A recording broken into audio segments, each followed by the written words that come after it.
चलिए बच्चों करते हैं 7.4 का पहला प्रश्न। पढ़िए भैया, क्या है पहला प्रश्न? बिंदुओं A 2, और B 3, 7 को जोड़ने वाले रेखाखंड को रेखा 2x + y - 4 = 0 जिस अनुपात में विभाजित करती है उसे ज्ञात कीजिए। ठीक, बहुत आवश्यक प्रश्न है ये भी। देखिए यहाँ पर दो बिंदु दिए गए हैं और पहला बिंदु भैया क्या है, पढ़िए जरा।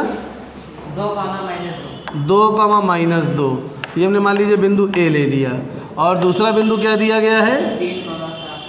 3,7। अभी तक जब हम लोगों ने प्रश्न पढ़े उसमें ये था कि इसके अंदर कोई बिंदु दिया रहता था और फिर पूछा जाता था कि ये बिंदु इसको किस अनुपात में विभाजित कर रहा है, या इसको x अक्ष कहीं पे काटता था तो हम y की जगह 0 लेके m/n निकाल देते थे, या इसको y अक्ष कहीं पे काटता था तो हम x को 0 लेके m/n निकाल देते थे। अब कह रहा है कि इस रेखा को एक तीसरी रेखा काट रही है, इसको आगे बढ़िए क्या हुआ? को जोड़ने वाले रेखाखंड को हाँ, रेखा 2x + y - 4 = 0। 2x + y - 4 ये बच्चों एक रेखा है जो इसको हमने मान लिया C पर काट रही है। एक रेखा का ये समीकरण दिया गया है 2x + y - 4 = 0, जो हमने मान लिया इसको C पर काट रही है। तो और C पे जिस अनुपात में काट रही है वो पूछा गया है कि क्या पूछा गया? अनुपात में विभाजित करती है उसे ज्ञात करना। हाँ, तो यहाँ पे अनुपात मान लीजिए हो गया m/n, तो हमें m/n ज्ञात करना है। समझ में आ रहा है बच्चों? बैठ जाइए, बहुत आवश्यक प्रश्न है। यहाँ पर बस हमें करना ये होगा कि देखिए यहाँ पर बिंदु C के निर्देशांक अगर हम m और n के पदों में निकालें, बिंदु C उन निर्देशांकों को इस रेखा में रख दें, तो ये जो बिंदु है C ये AB में भी है और इस रेखा L में भी है। जैसे मान लीजिए रेखा का जो समीकरण होता है इसमें x y क्या होते हैं? उस रेखा पर स्थित किसी बिंदु के निर्देशांक होते हैं, ये वेरिएबल्स नहीं होते हैं। तो अब हमने क्या बताया आपसे कि अगर हम यहाँ पे बिंदु C के जो निर्देशांक निकालें तो वो इस वाली रेखा के समीकरण को संतुष्ट करेंगे, अर्थात वही x y के मान इसके लिए भी होंगे। तो अगर हम बिंदु C के निर्देशांक m और n के पदों में निकालेंगे तो हमारे पास दो वेरिएबल हो जाएंगे। तो दो वेरिएबल लेके एक समीकरण को हल करना मुश्किल है, तो हम क्या करेंगे, इसको एक वेरिएबल बनाएंगे। कैसे? यहाँ पर जो अनुपात है, अनुपात क्या दिया गया है? m/n। यहाँ पे हमने अनुपात मान लिया, तो अब हम इस अनुपात को एक चर राशि के पदों में कैसे लाएंगे उसको देखिए। इसमें पूरे में n को भाग दे दीजिए, तो ये हो जाएगा m। देखिए ये तो अनुपात का नियम होता है कि हम किसी भी संख्या से गुणा या भाग कर सकते हैं, उससे एक तुल्य अनुपात प्राप्त हो जाता है, अनुपात में कोई प्रभाव नहीं पड़ता, एक इक्विवेलेंट फ्रैक्शन आ जाता है। तो दोनों में हमने अंश और हर दोनों में n का भाग दे दिया, तो यहाँ पर तो आ गया बच्चों m/n और यहाँ पे आ गया 1। अब हम इस m/n को कोई तीसरी चर राशि मान लेंगे, तो m/n को हमने k मान लिया, तो अनुपात अब हमारे पास क्या आ गया? k, जहाँ पर माना m/n बराबर k, m/n को k ले लिया। तो अब हम अनुपात m/n यूज़ ना करके हम अनुपात क्या यूज़ करेंगे? k/1। तो अब ये हो जाएगा एक तरह से m और ये हो जाएगा एक तरह से n। समझ में आ रही है अच्छी तरह से बात? और फिर अब जब हम k/1 को यूज़ करके बिंदु C के निर्देशांक जो होंगे वो x, y निकाल लेंगे और इस x, y को यहाँ पर रखेंगे, तो हमें k का मान आ जाएगा, और जब k का मान आ जाएगा तो वही हमारा अनुपात हो जाएगा k/1। कॉन्सेप्ट समझ में आ गया? तो अब हम क्या करेंगे, विभाजन सूत्र लगाएंगे। तो यहाँ लिखेंगे C के निर्देशांक,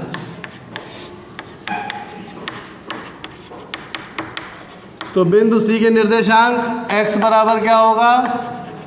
mx2 + nx1 बटे m+n, मगर अब m की जगह बच्चों क्या है? k। ये हो गया x1 y1, ये है x2 y2।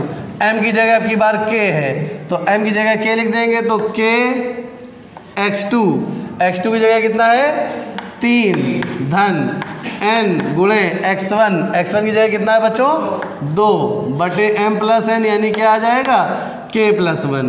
तो ये फाइनली आ जाएगा हमारे पास 3k प्लस, यहाँ पे n की जगह 1 था, सॉरी n की जगह 1 था, तो 3k + 2 अपॉन k+1, ये आ गया x का मान। बिल्कुल इसी प्रकार से बच्चों y का मान ज्ञात करेंगे, तो my2 + ny1 बटे m प्लस n। तो अब की बार m की जगह k है और y2 की जगह क्या है बच्चों 7 धन n की जगह 1 है और y1 की जगह क्या है माइनस का 2 बटे k प्लस 1। तो फाइनली आ जाएगा 7k minus 2 upon k plus 1। ये बात सबको समझ में आ गई इतनी। अब यहाँ पर लिखेंगे c के निर्देशांक x, y समीकरण 2x धन y ऋण 4 बराबर 0 को या 0 में रखने पर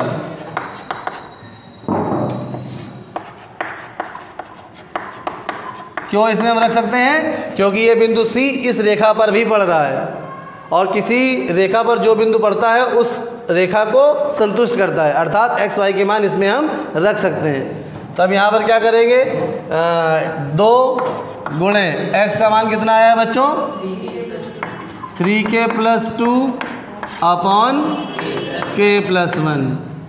उसके बाद धन क्या था समीकरण y, तो y की जगह सीधे आ जाएगा ये 7k minus 2 upon k plus 1 और ऋण 4 बराबर 0। अब क्या कर सकते हैं यहाँ पे सीधे k प्लस 1 लासापा ले लिया जाए, तो यहाँ पर सीधे k प्लस 1 लासापा हो जाएगा। अब 2 के अंदर गुणा करेंगे तो 2 तिहाई 6k धन 2 दूनी 4 7k ऋण 2 4 का गुणा हो जाएगा तो ऋण का 4k और ऋण का 4 बराबर 0। अब इसके पश्चात जब तिर्यक गुणा करेंगे तो ये k प्लस 1 का पूरे में 0 में गुणा होकर k प्लस 1 के किस में बदल जाएगा सीधे 0 में बदल जाएगा। तो k प्लस 1 के स्थान पर 0 लिख लेंगे। चलिए चाक नहीं काम कर रही, दूसरी ले लेते हैं। हाँ, अब यहाँ पे समान पद पहले जोड़ लिए जाएँ तो ये प्लस का 7k है माइनस का 4k, ये घट के 3k आ जाएगा और ये 6k है तो इसके साथ मिलके क्या हो जाएगा 9k। उसके बाद ये प्लस का 4 और माइनस का 4 तो कट जाएगा, केवल माइनस का 2 बचेगा। समझ में आ रहा है? और ये पूरा पोर्शन उधर जाएगा, 0 से गुणा होकर 0 हो जाएगा। अब इसके पश्चात 9k बराबर कितना आ गया 2, तो k बराबर कितना आ गया बच्चों 2/9। k बराबर कितना आ गया 2/9। और अब हमारा अनुपात क्या था? अनुपात था हमारा k अनुपात 1, अर्थात 2/9 अनुपात 1। अब इसमें दोनों पक्षों में 9 का गुणा कर लेंगे। दोनों पक्षों में क्या करेंगे? जो इसका हर है उसी गुणा कर लेंगे सीधे सीधे। तो 2/9 गुणे 9 अनुपात 1 गुणे 9। समझ में आ रहा है सभी को? ये 9 से 9 कट जाएगा तो फाइनली अनुपात हमारे पास क्या आ गया? चेक करो आ रहा है कि नहीं आंसर। तो ये आ गया अनुपात 2:9। फिर से एक बार प्रश्न को देखिए जरा, क्या था प्रश्न ये था कि बिंदुओं A और B हमने अपने मन से ले लिए, यहाँ पे दिए थे 2, -2 और 3, 7 को मिलाने वाली रेखा को रेखा 2x प्लस y ऋण 4 बराबर 0 किस अनुपात में विभाजित कर रही है। तो पहले हमने एक चित्र बना लिया, एक AB रेखा हो गई, ये रेखा हमने मान लिया इसको C पर काट रही है और जब C पर काट रही है तो C के लिए हमने अनुपात m अनुपात n मान लिया और बिंदु x, y मान लिए कि रेखा इसको बिंदु C x, y इसलिए मान लिए क्योंकि ये बिंदु C इसी रेखा पर भी स्थित होगा, L पर भी। अब हमने क्या किया, पहला काम m अनुपात n को एक चर राशि में लाए। वो कैसे लाए? दोनों पक्षों में अनुपात m/n था, दोनों में n का भाग दे दिया तो n से n कट के यहाँ पे 1 आ गया, यहाँ m/n बना रहा। m/n की जगह k लिख दिया, माना m/n बराबर k। तो हमारे पास अब अनुपात m अनुपात n के स्थान पर क्या बन गया? k अनुपात 1। अब आप इसके पिछले प्रश्नों में भी हमेशा अनुपात k अनुपात a भी ले सकते हैं, 1 भी ले सकते हैं, इससे भी फर्क नहीं पड़ेगा।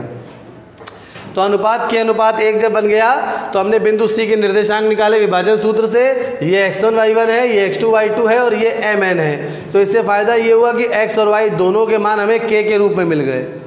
अब जब यही x y के दोनों मान हमने इस समीकरण में रख दिया और उसको हल कर लिया तो k का मान कितना आ गया 9/2। और 9/2 आया, अनुपात हमारा k अनुपात 1 था, तो k की जगह 2/9 आया था, तो k की जगह 2/9 लिख दिया और दोनों तरफ अंश और हर में 9 का गुणा कर दिया, 9 से 9 कट गया, तो हमारे पास 2:9 हमारा उत्तर आ गया। कोई दुविधा किसी को? फिर से बताएं एक बार, चलिए नोट कर लीजिए।